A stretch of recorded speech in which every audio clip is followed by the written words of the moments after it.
And we move on to our keynote because, you know, Bob, what really excites me is I feel that the energy in the room pretty much blends into the topic of the opening keynote, right? Oh, absolutely. Now, for years, our keynoter has been talking to the top CEOs, to HR leaders, researchers, and trade union representatives, and they've all asked him the same question for his expertise. What is the future of work in the age of AI? And we're very proud to bring up on stage, this is David Timis, who is going to talk to us, you know, and we have the opportunity afterwards to ask some questions so that you'll have a chance to enjoy what we hope will happen here at the conference, which is the ability to listen, to ask, and also to exchange amongst each other information here. So David Timis is Global Communications and Public Affairs Manager at Generation. That is one of the world's largest nonprofits for skilling and employment. He's worked with Google, the EU, and he's a member of the Global Shapers community by the World Economic Forum. His purpose is always focused on future of work, tech, and the people. Please give him a warm welcome on stage. Great that you're here, David Timis.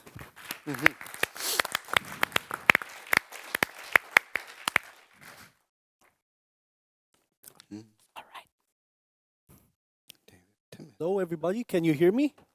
Perfectly. I hope this is the right clicker. I didn't touch it yet, so I guess it's maybe not. It's the wrong presentation. See if I can go back. Wrong. Need the presentation for David Timis, please. Yes. Let's start with my name, so just the one previously. But in the meantime, I can take the one with the roboter. Yes, I can take the opportunity to warm up a bit because I also am not a big fan of 9 a.m. Keynotes.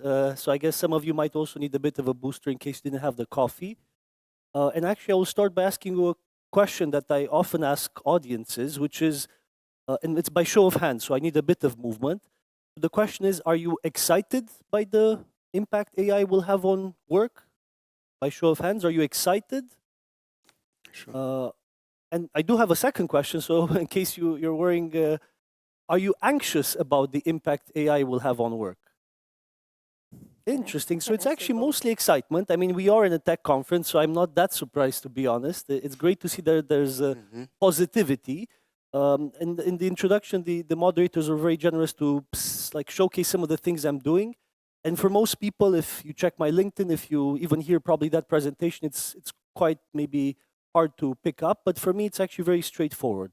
What I've been doing for the past 10 years is very clear and simple, at least in wording. It's hard in activity. I've been preparing people for the future of work.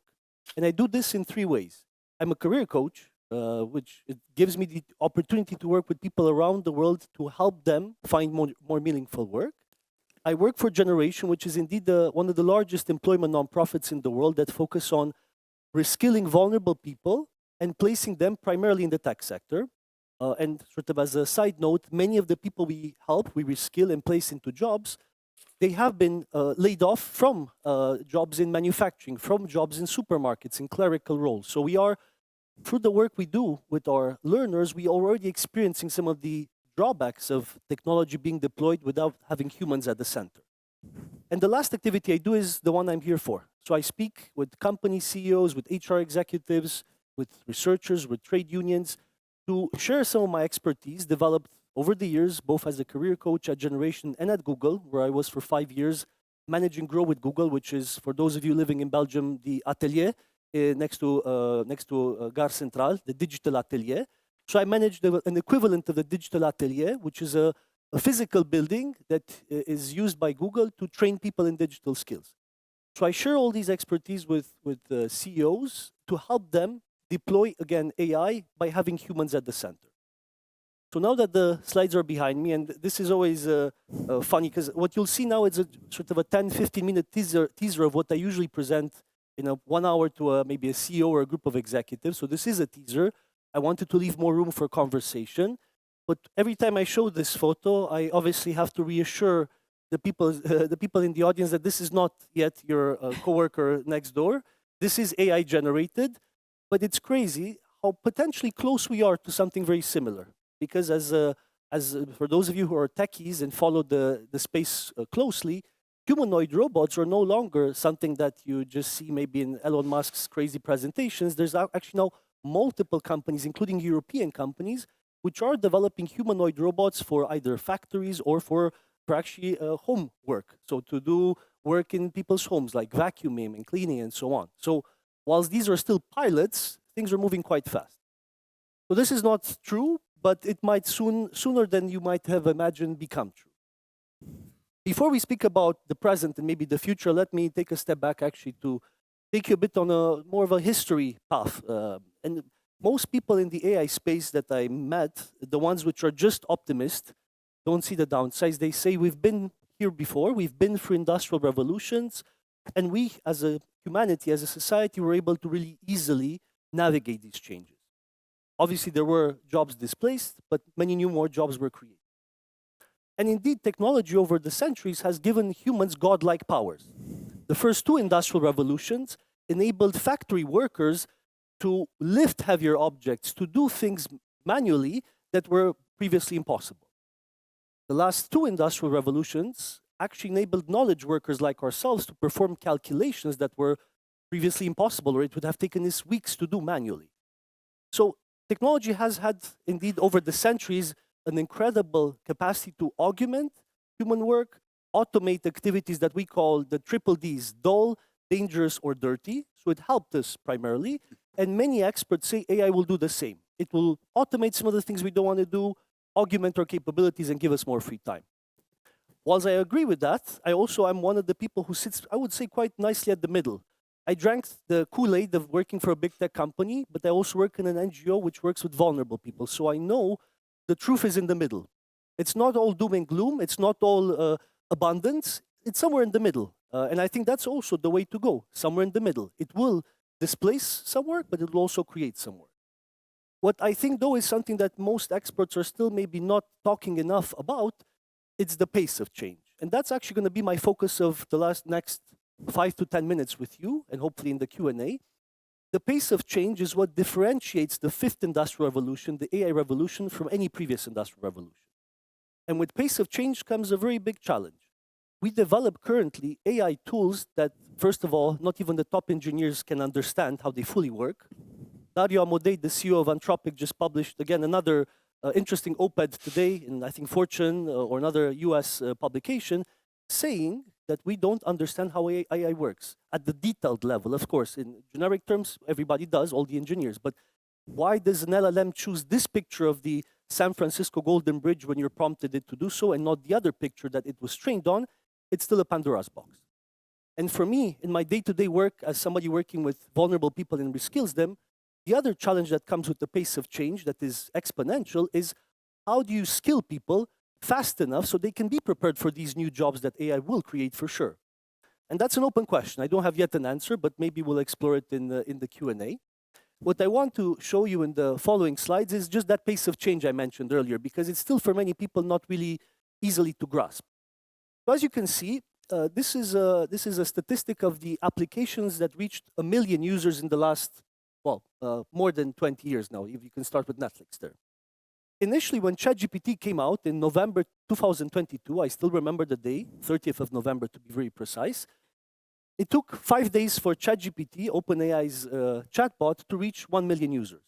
People thought that would be hard to beat. It's an incredible record, no? It took Meta's Threads, the competitor of X, just an hour to reach 1 million users. Obviously, Meta started with billions of users that were already using Facebook and Instagram, but it just gives you a chance to see how this pace of change is unprecedented. And if you might think 1 million users is nothing, maybe we have people who own startups here who have 1 million users. What about 100 million users? Again, same. ChatGPT initially 2 months. It was unprecedented. The same year, Threads came along, 5 days. So this is the pace of change I'm talking about, and this is just, again, unprecedented, and we just don't know how we as individuals and society will be able to cope with this exponential increase in technological development. And I have now two slides. One is focused on AI agents and another one on robotics to show you what, in my view, are the biggest potential creators of jobs, but also disruptors of jobs. AI agents are, in this case, an example, just one of them, the AI agent that is quite known for coders, for programmers, Cursor. And again, what's interesting in this slide, if you look, it's actually the subheading. How long did it take Cursor and the tool's founder to reach 100 million ARR, which is annual recurring revenue, which is what most subscription-based businesses use to measure obviously their profitability. It took it just a year, which is again unprecedented. And also, if you go a bit on the company's website, another interesting fact is it only took a year and 20 people to do this with zero marketing budget. So we live in an unprecedented time, and some say we will soon have the first unicorn with just 2 or 3 people, and a bunch of AI agents helping those 2 or 3 people develop those technologies. And these are things that, again, will impact us in ways that nobody could know for sure in the coming years. So AI agents are upon us, and this is just one example. Another example comes from Amazon, which is, as you all know, one of the largest e-commerce companies, but very few people know it's also one of the biggest robotics companies. So if you're a small-time investor and you're thinking Tesla and NVIDIA are your way to get exposure on robotics, Amazon is actually deploying already industrial robots at the bigger scale than any other company in history. I don't have any more recent statistic, at least not, this was, as you see, from 2023. It's from ARK Invest. And when this was put together, ARK Invest, which is an investment fund in the US that invests in innovation, they figured out that potentially by the end of the decade, Amazon will hire, quote unquote, more robots than humans across their fulfillment center around the world. To put things into perspective, in 2014, Amazon had around 1,000 robots deployed.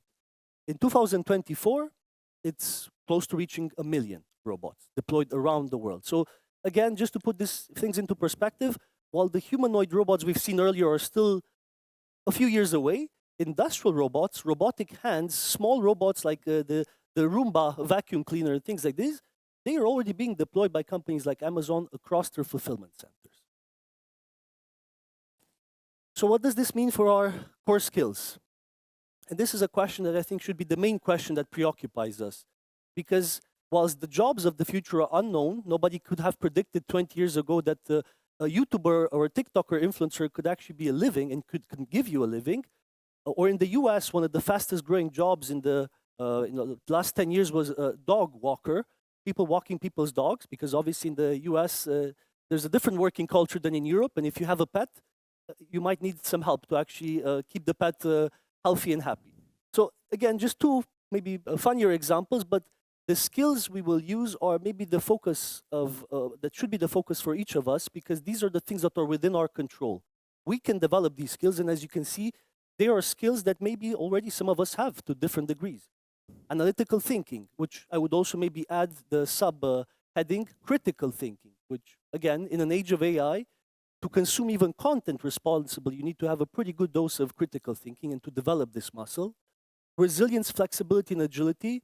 We've all seen during COVID how maybe exposed we are in this category. I think COVID was a great litmus test of how much we still have to work to become more resilient, more flexible, more adaptable to change, which is becoming more and more typical for every other year. And last but not least, leadership and in particular social influence. Because whilst we will work in the future with more AI agents than humans maybe in some jobs, you will still need a human to delegate the work, and you will still need that human to work with other humans. So still, emotional skills, working with other people will be key.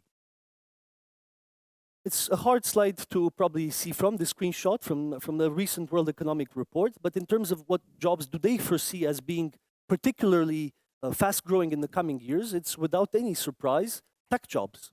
With a few exceptions, non-tech jobs, which are sustainability-related jobs, speaking of which. And funny enough, when I asked ChatGPT this question, what are the most anti-fragile jobs of the future, it picked up a very similar list. What it didn't pick up, very importantly, is green jobs as a category. Why? It's because obviously all these LLMs are trained on existing data online, and there's still not enough green jobs being advertised efficiently. Greens in solar, greens in wind turbine, in heat pump manufacturing. So the green economy is a huge opportunity, for many people, especially for the younger generations, that still we're not advertising as much as tech jobs. And I foresee in the next 10 years, the green skills gap as being higher than the tech skills gap, as AI coding agents are going to help fill in that tech skills gap currently that we see. Just a couple of more slides before we open it up for Q&A. And these two slides are more of a myth bust for me, because as much as for some of you it might be quite common sense, and I did already mention it in my presentation, you couldn't imagine how many people I meet in companies, from executives to employees, who still ask me, is my job safe? Will I have a job? And whilst that, obviously the answer is a bit more nuanced, in general as a humanity, yes, we will still have jobs in the future. But what I just mentioned a few seconds ago, there's no guarantee we will have the right skills for those jobs. And another caveat, if those jobs will be the jobs we want. A very good example from the European Parliament. I have friends who are translators there. Nobody asked them, even before ChatGPT, when the Parliament introduced a new tool, to do the translation for them. So translators around the world are becoming editors. For some, it's great, because they never liked the first draft anyways. For others, they wanted to be translators to give that first draft a human touch. So this is how it's very important to think about, if you're an executive yourself or if you manage people, will the AI solution or tool help augment work or actually automate parts of the job that make people's life actually more meaningful? And last but not least, probably the quintessential maybe quote that came out of the last 2 years from different AI leaders, from Andrew NG to I think even Dario Amodei keeps saying it. It's not AI taking your job. It's actually your colleague or colleagues who are using it better than you and who are able to become more productive. And maybe even more so to develop this quote, it's not even your colleagues, it's the manager who's deploying AI in the company. So executives and managers will have a key role to make sure, again, that they augment workers, not automate them. And last but not least, as a message for you, and you cannot even imagine how difficult it was to find this image on Google Images, because when you put AI and humans or robots and humans, you just see Terminator scenarios. There's no positive images, and that tells you a lot about maybe we're kind of creating our own prophecy here, unfortunately. So this was hard to find. It's not AI generated. It's a human graphic designer generated. And my message for you is at the end here is very simple. And maybe to develop this work with AI, with the story. In 2023, I read the Financial Times heading, which said, human defeats Go in a human victory against AI. Go is a very similar type of game to chess, much older, originally stems from China. And I remember when I was at Google back in 2017-18, Google DeepMind, Google's AI branch, defeated the world champion, a human champion in Go, in I think 5 games out of 6. It humiliated the human player. It almost made him retire. So I was very curious, how come in 2023, just 6 years later, a human defeated Go? I was even more intrigued when I read the first paragraph. The human is an American amateur player. And I was like, this is impossible. How can an amateur player defeat the new world champion at Go, who's an AI? Well, if you read through the whole article, something fascinating came about. The human amateur player was using an AI to predict the moves of the AI. And he still used his own human common sense to figure out, do I listen to my AI sidekick or do I make my own decision? And for me, that's the future. It's a future in which humans are still at the driving wheel and hopefully driving responsibly, whilst using AI to augment their decision-making and their thinking. And I still hope, despite how difficult it was to find this image, that there's enough room for humans and humanoid robots and AI to collaborate and to make the world better for all of us. Thank you very much.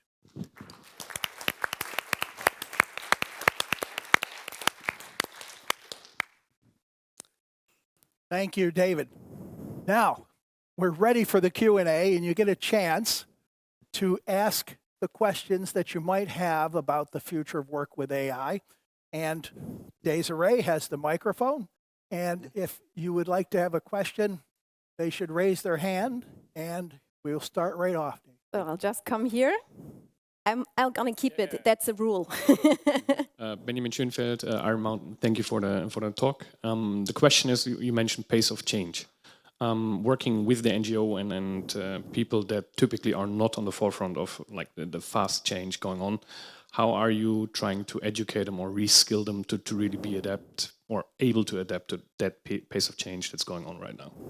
Thank you very much. Great question. So what we were doing at Generation, which is present in 17 countries across the world, we actually, as of a year and a half ago, started to deploy an AI curriculum for all the professions we prepare people for. I mentioned tech, but we also prepare people for green jobs and for healthcare jobs. And we have for everybody a basic AI course that everybody has to go through, because we believe, and I individually believe, that learning to prompt is like the new ABCs, that you should learn as a 7-year-old if needed, or even younger, because even if we have now AI agents, you will still need to use prompting to questions, in other words, to give them the right tasks. And if the power of the question or the question is not strong enough, the output will also not be that quality. So, long story short, AI curriculum, we're putting together and we're deploying it across the world. And very importantly, we also have AI curriculum that is specifically designed for the more tech-related roles. So for digital marketeers, for cloud engineers, professions we prepare people for. In this case, we have a AI curriculum that it's a bit more tailored to that profession, given that we see there the potential that is even higher already. So that's how we respond to it. Okay, I'll come. I avoid to run with the shoes, so I'm sorry. By the time you're done, Desiree, you'll wish AI had this job. would give me like some roads, yeah. So Thank you very much. I'm sorry I was late. I didn't have my AI assistant to find this place on time. But I found your end, the one that I noticed, very interesting. And my question is the following. When we look at AI and we need to upskill people, and upskilling comes with emotional discomfort. AI gives us instant gratification, helps us not deal with the discomfort of fear, anxiety, over-reliance, over-excitement, overconfidence. It's a human challenge. So how do we prepare not only the tech environment, tech leaders, but the workforce at large to manage this emotional discomfort in a human way and give people the chance to upskill, to actually be agile for skills we don't even know that are going to be needed as well. I mean, we can guess, we can predict, but it is ever evolving. So that would be my question. How do you, in your role, or what would you advise leadership to deal with the emotional discomfort in a human way in a digital age? Thank you. Thank you very much. And indeed, it's a very difficult question. You would be surprised how often I'm being asked exactly this question. So I have a layered answer to this. So first and foremost, you're totally right. Most people, again, in the media, they don't say this for different reasons. It's not chips or energy that are the biggest bottleneck to deploying AI and to overcoming Solo's paradox, that you only see the productivity gains of computers in the statistics, but not actually in the day-to-day work. It's human resistance to change. Most people are still not using these tools for fear of their jobs in some cases, or in other cases, they're just used to doing the job how they've been doing it for 20 years. And even if there's a shiny new toy, they don't care to play with it. How do you overcome that? So in the discussions I'm having with different executives, different HR leaders, because HR, as I like to say, AI will make HR great again, if I may say so. Why? Because HR will potentially be as important as an IT function in a tech company, because they will be responsible for helping leadership translate the new developments, translate the new solutions, and obviously get people excited to learn to use these tools. And one role will be indeed played by HR, but the other one's by executives. So the executives I've spoken with that have been the most successful in convincing their employees to use AI are the ones that are leading by example. They're showing best practices, they're emailing people, they're slacking employees or leadership team members at least, saying, wow, this is how I use ChatGPT or Google Gemini. This is how I use this other tool. They're encouraging people to be transparent, because another fun fact is that most people who do use these tools are not telling anybody else, because they're fearful that they will be reprimanded. They're fearful that they will look, that colleagues will say that they're less, that they thought. So if you encourage transparency as an executive amongst your peers and lead by example by showing how you use these tools, there's a higher chance for you to actually get people to embrace these new technologies. And maybe as a last anecdote on this question, I recently trained a think tank in Brussels on prompt engineering, and it was actually quite fascinating. I had 40 people in the room, from the head of the think tank to the comms intern, and I initially asked a version of the question I've asked you. Not if you're fearful or excited, but are you using AI? And there was, I think, 1 or 2 hands raised. And I was like, that's surprising. I mean, I thought you're using it. That's why you asked me to come here to train you to use it even better. So by the midway point of the session, it was a 1-hour session, so by past, I felt like I'm in an Alcoholics Anonymous convening. Everybody was like, this is how I use it, this is how I use it. Because finally there was an external person who told him it's okay. You can share that you use it. Nobody will fire you. Crazy. So it's crazy how a lot of this is indeed HR, who's technically skilled or a skilled function in a company to do this kind of a human-to-human discussions or human-to groups of people, groups of employees, and reassure them that this is not frowned upon, but it should be encouraged. Even one last note, which is very important that I forgot to mention, is that if you don't do all the things I just mentioned, the employees will still use the tools, will not tell you, and they might put confidential informations in chatbots that haven't been sanctioned by the companies. There's already been scandals of employees who have not been trained or encouraged to use these tools, and they use it on their personal devices with confidential information from clients. That's what happens if you don't speak about these things. People do it behind your back, and the company might suffer quite tremendously. Thank you for the question. So I've made myself comfortable here for the next question. Yes, thanks, David. I'm working as an agile coach, and I know from my experience, a fool with a tool is still a fool. Yeah. So the world before, we have some search machines, and now we have AI. And how would you explain the world, how to use rational AI instead of, let's say, Google search? What is your answer to this? It's something I do a lot of myth-busting about, because what I didn't mention, I also trained politicians in how to use these tools. I trained a bunch of politicians during the last EU elections.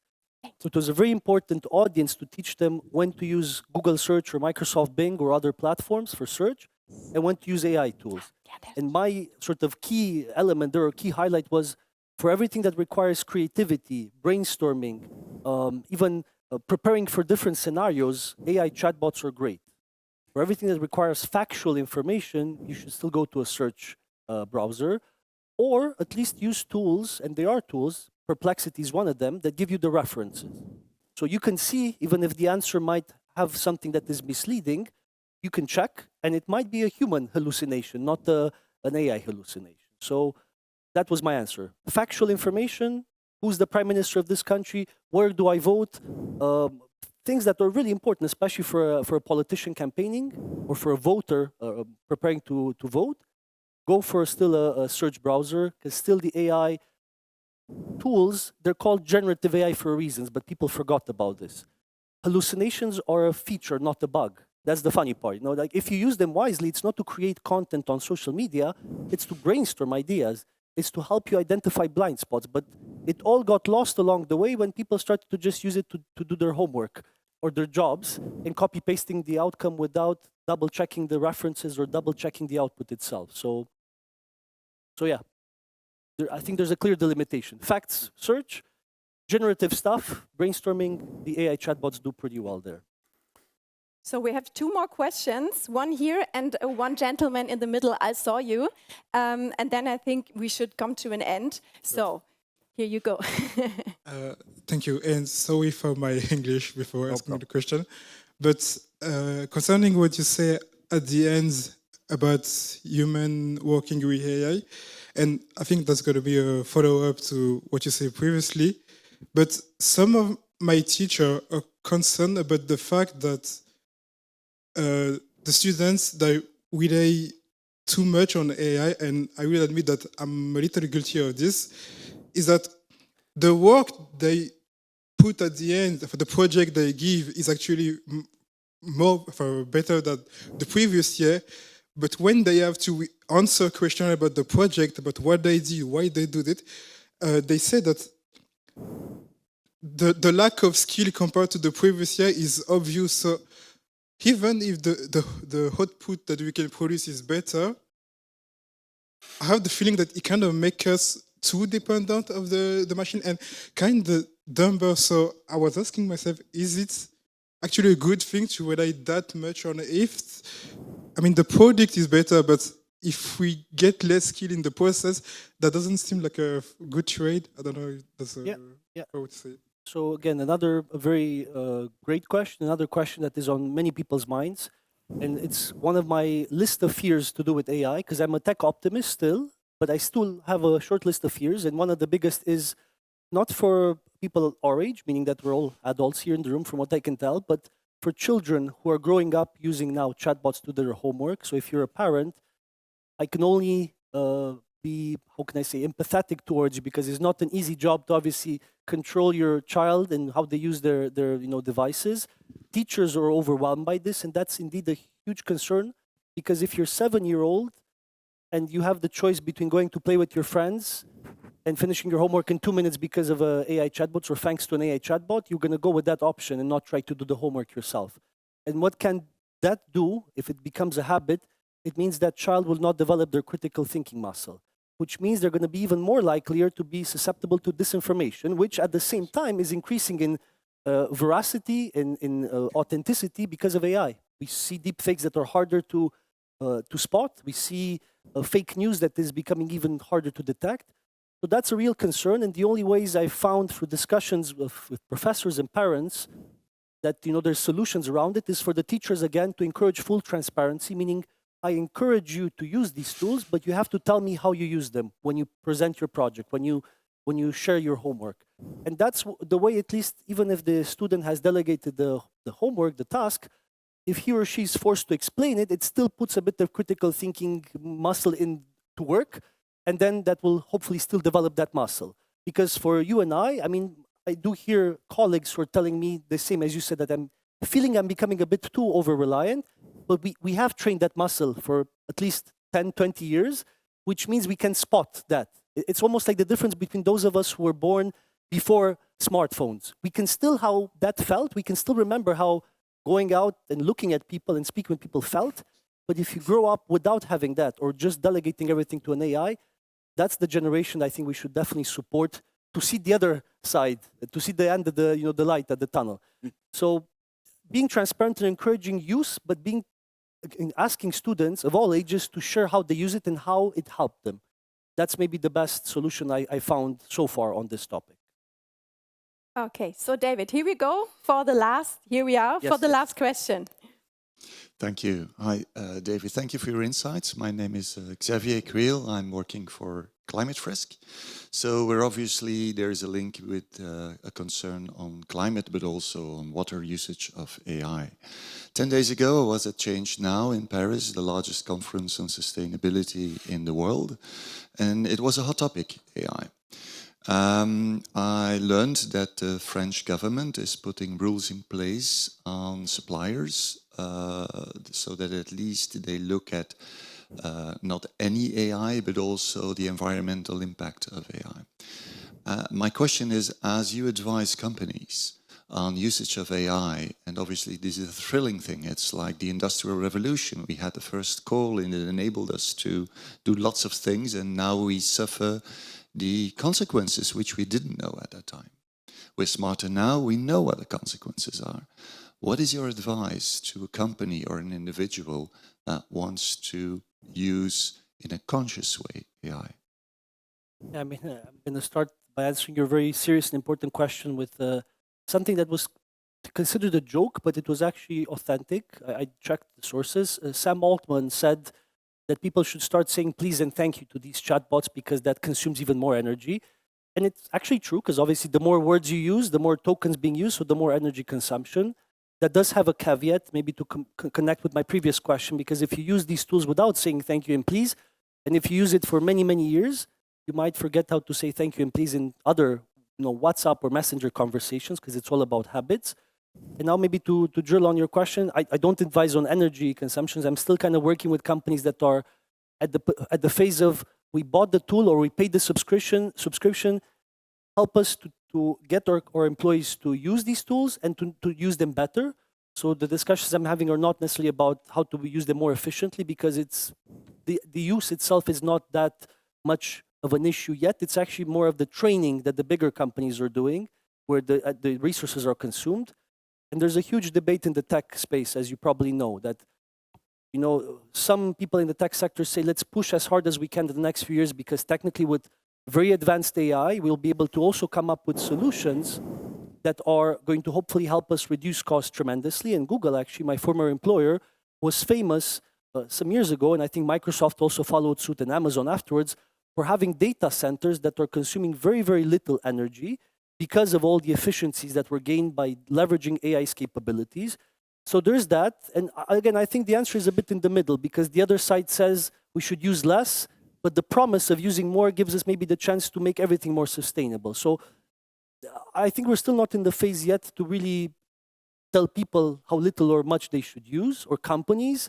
It's still mostly a discussion to be had between governments and basically 3 or 4 Western companies and 3 companies in China. And these are the people who are actually using most of the energy now to train their models, and will then use the energy for inference. And maybe one side note here, which I will end with. Training is one use, which is a huge one. Inference will be another one. But for all of them, the solution might be partly renewable energy, and partly, as you probably know as an expert in the space, nuclear. There's a huge discussion about small and micro nuclear setups, let's call them like this, in the US. There's startups that are being launched in this space. And maybe we'll just need to have a mix of nuclear and renewable energy to help us cope with the, indeed, exponential increase in energy that will be needed in the coming 5 to 10 years. But at this stage, it's, I think, a discussion that should be had between governments and leading tech companies, not your small and medium-sized business next door or the individual user. Thank you very much, Dave. Thank you very much. Thank you very much for joining us today.